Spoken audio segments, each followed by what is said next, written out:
What up? Well, it's November and I'm still in America. I told you everything wouldn't go as planned.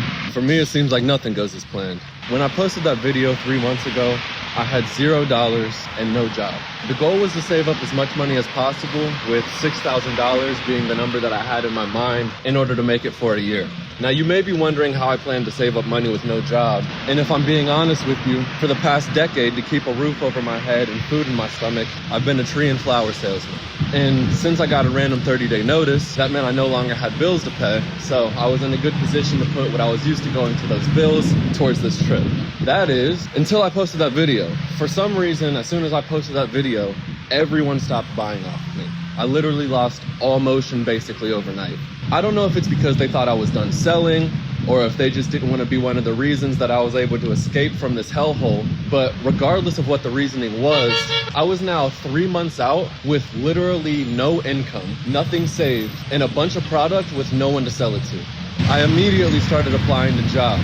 I kid you not, I've put in hundreds of applications. I've had at least 30 to 50 interviews and been hired at multiple places just to show up, be ghosted, and end up jobless at the end of it all. I'm applying to jobs that I'm overqualified for with a resume with management experience and being refused an interview, let alone being turned down the position. I've gotten offered a job directly through a family member. And when I showed up to the interview, the place was closed, the door was locked, and when I called to reach out, my number was blocked. She then told my family member that it was a misunderstanding and that she would call me tomorrow. That was 3 months ago. I tried getting hired at 3 different Amazon DSPs. When I showed up to the first interview, there was no one there, and I was told it was rescheduled and I just wasn't informed. I showed up to the second interview 10 minutes early, but was never acknowledged until 30 minutes later when I was told that I was late and may not be able to join. I ended up getting the job offer there, but on my first day, I was in the middle of the building with no one there. Literally inside an Amazon facility with no badge. Amazon workers know that that shouldn't be possible. That's how neglected I was. I tried again with another DSP, and after being there for 2 hours, they couldn't even figure out how to send me an email, so I walked out and gave up on Amazon. I've been to countless interviews where they say it's full-time, but at the end of the interview, after everything is said and done, they say all the full-time positions have been filled up and there's only part-time left available. I've been to multiple hiring events. One I did at a warehouse where hundreds of people were in line. I showed up 10 minutes early and was 150th or something. After getting to the front of the line 2 hours later and being handed my number and told that only part-time was left available, I heard them call out for number 30, so I left. If you do the math, it would have taken me 8 hours for them to even get to me. The job didn't even pay $18 an hour. As the days counted down and I was literally just getting further from the goal that I had, I'd started to get irritable, impatient, discouraged, and anxious. What started out as simple disappointment at the fact that I was still in America grew into a deep sense of regret, confusion, and resentment as to how I've even allowed my life to end up like this in the first place. I started questioning every lasting decision that I've made in my life, every ounce of misplaced energy and focus. Why did I waste so much time and energy on shitty friendships? Did I waste my entire life selling tree? Why didn't I go to college and pursue a career like my family said I should? Now, the friendships one is one I have no answer for. Friends have almost certainly been the biggest waste of my life more than anything else. I have a bad habit of looking past people's undesirable qualities in favor for their potential, and it's done nothing but bite me in the ass every single time. Like, I genuinely wish I never put any energy into a majority of the relationships that I've had with nearly every single human being that I've ever encountered in my entire existence. Not a single person has ever been worth the effort that I've put into them, nor has the effort been reciprocated. As for selling tree for the last decade, I don't regret that in the slightest. I honestly wish I drilled down harder on it, but I never had the desire to be a kingpin or anything. I just wanted to sell enough to cover bills and food and give me my life back. I just wanted the days that I lived to be mine to live instead of allowing my life to be sucked away in someone else's agenda. The amount of time freedom that it awarded me was immensely impactful in helping me pursue a life that was actually meaningful to me. I've gotten to spend so much more time on introspection and self-exploration and creating art and music than I would have if I had to give up 45% of my waking hours to a soul-sucking job for the last decade. And as far as college goes, honestly, the only thing that I feel like I missed out on by not going to college is college girls, but they're nowhere near worth the debt anymore anyway, so I feel like I just dodged a bullet with that. On a more serious note though, I started to question why I've even put forth the energy that I have into trying to build up an identity and way of life here, when there's literally nothing here for me anyways. I don't resonate with the current state of America at all. I refuse to spend 8 to 12 hours of my day every day following condescendingly barked counterintuitive orders for pennies on the dollar so my slave owner can save face for their slave owner so that they can save face for their shareholders.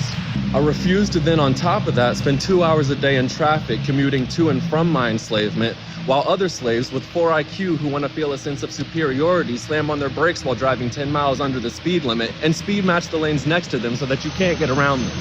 I refuse to go into extensive amounts of debt so that I can be indoctrinated into a cult and fed decades outdated information just to get a piece of paper that displays I've been effectively brainwashed for the slight chance that it may in turn give me an advantage in interview roulette and then be my ticket onto the career conveyor belt where I can be an insignificant cog in a meaningless system for the next 60 years of my life while eating fast food and paying off my minimum monthly credit card balance so that one day may I unearth myself from enough of my mountainous debt through my slave wage that doesn't even keep up with inflation while obtaining the optimal social credit score, I'll finally be given the permission from my overlords to then go into even more crippling debt so I can finance a shiny plastic car, a big paper mache house, and college tuitions for the life forms that I chose to force into this cannibalistic cycle for no other reason but to impress the NPCs who can't fucking think around me anyways. I refuse to waste my days preoccupied with the politics, sports, celebrities, brands, corporations, and institutions that everyone seems to idolize and obsess over.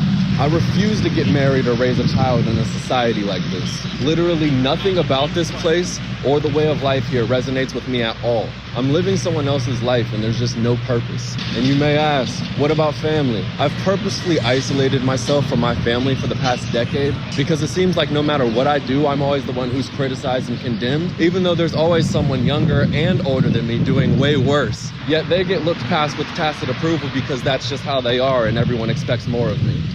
Like, there's genuinely grown men in my family, double my age, still relying on their parents for handouts and bailouts to survive, when I've been damn near exclusively financially independent since 17 years old. Yet I'm the one who's bad with money. Or how about how the goody two-shoes kids that are younger than me have all done harder drugs than I have and all made life decisions that I'd never even think about making, yet I'm the no-life drug addict who's making terrible choices. Or how about how everyone in my family has an ailment of some sort, or has required surgery, or is mentally unstable, while I haven't been to the doctor in over 10 years, I have a six-pack without even working out, my skin is clear without any products, and I have higher energy levels than anyone in my family, yet I'm abusing my body and I'm a walking disease because I refuse to eat the decaying flesh of a once sentient being's carcass. I can't even keep to myself for 10 years without people throwing dirt on my name and talking down on me and concocting imaginary things to be mad about, yet I'm the one with hate in my heart who despises their family. It's safe to say for the past few months, I haven't been in the greatest headspace, and the only guiding light that I've had is this YouTube channel.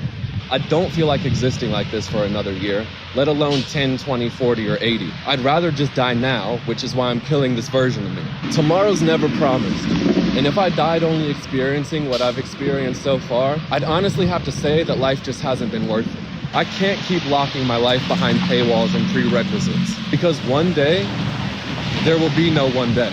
My childhood was not pretty, and I refuse to let my adulthood follow suit. So, since I was having troubles making money, I switched my focus to getting subscribers. At this point, I decided either at $6,000 or 1,000 subscribers, I was leaving America regardless. I decided on 1,000 subscribers because that's when we can go live and not have restrictions on our account. And that's when I thought of an idea on how to utilize the product that I had left over to get us some subscribers. So for the past few weeks, we've been taking pre-rolls and gummies down to OSU campus in Columbus, Ohio, and promoting the channel by offering a free pre-roll or pack of gummies in exchange for a subscription. About 100 pre-rolls and 400 packs of gummies later, we're now almost at 500 subscribers, which is great, but that means we still need over 500 subscribers just to start live streaming without restrictions, and that's really what we want the main staple of this channel to be. Now, if you're wondering if I ever found a source of income, luckily, yes, finally. If you're wondering where I am savings-wise right now, I'm almost at $4,000. If you subtract my phone bill for the year and the plane ticket that it takes to get over there, that leaves me with a little over $2,000 to live on. Which means right now, I'm at about halfway with the financial goal and halfway with the subscriber goal. There's no way in hell I can survive a year on $2,000, and we literally can't live stream with 400 subscribers. But winter's coming and I'm not a fan of the cold, so I've gone ahead and pulled the trigger. My plane ticket is purchased. I'll be leaving America and heading to Phnom Penh, Cambodia tomorrow. I want to say thank you for expressing interest in my journey and for your support, even if this is the only video of mine you've ever watched. The point of this channel is to encourage you to make fulfilling change and pursue a life worth living, even when it's difficult, risky, and uncomfortable. The positive response and interaction I've gotten from you is enough encouragement for me to take this leap. So again, thank you for being a catalyst for me making this life-changing decision. And listen, I promise we won't start begging for likes and subscribers. I just want to make you aware of what your power is. Our only real goal is 1,000 subscribers. After that, you won't hear anything about it from us anymore. We just want to be able to live stream and show you the other side of the world and interact with you in real time. And for that to become a reality, literally all we need is for you to get one person that you know would resonate with our channel to subscribe to us. If each of our subscribers just got one other person to subscribe, we could go live as soon as we touch down in Cambodia. Even if only 20% of you actually rock with us heavy and want to help our vision come into reality, then still all you'd have to do is get 5 other people to subscribe. That's less than 2 people a day for 1 weekend. Think about your friends, family, co-workers, your friendly neighborhood crackhead. Who's interested in travel, adventure, exploration, self-development, foreign cultures, food? Who already watches YouTubers and live streamers? Who do you know that could benefit from our channel's message of encouraging positive change? On the other hand, 87% of our watch time is from non-subscribers. So, if you lurking creeps that are watching this right now would just subscribe instead of being weird, we'd already be at 1,000 subs and I could quit begging. But if this is your first time here, and you're still watching, you obviously resonate with me somehow. So subscribe to tag along on my adventure and explore the world with me. If you've seen another one of our videos, and you're here watching this, and you still haven't subscribed, comment down below why you haven't subscribed, and let us know what we need to do to earn your subscription. Lastly, as I said, I'm headed to Phnom Penh, Cambodia tomorrow, just in time for the Independence Day celebration. So if that's something that you'd be interested in watching, go ahead and subscribe and watch everything live here on Freelocated.